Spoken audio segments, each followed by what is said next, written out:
వాళ్ళకి చెయ్యికి ఇలాగ విసిరితే అందే అంత దగ్గరలో ఉప్పు డబ్బా, పసుపు డబ్బా ఈ రెండు దగ్గరగా ఉంచండి, పక్క పక్కనే ఉంచండి.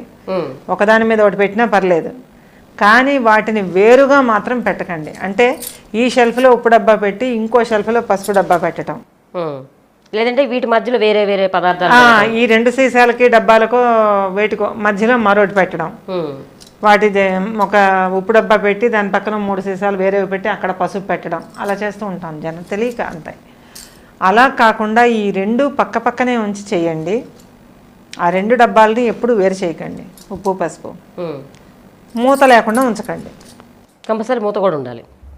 ఓకే, మీ చేతికి అందుబాటులో ఉండాలి ఆ రెండు. అమ్మ పైన కూడా అట్లా పెట్టుకోవచ్చు, ఈ రెండు మాత్రం సపరేట్గా పైకి అట్లా ఏమైనా పెట్టుకోవచ్చు ఏర్పాట్లాగా? ఏది అంటే వంటగదిలో ఇప్పుడు ఏదైతే షెల్ఫ్లు ఉంటాయో వాటిల్లో ఈ రెండు పదార్థాలని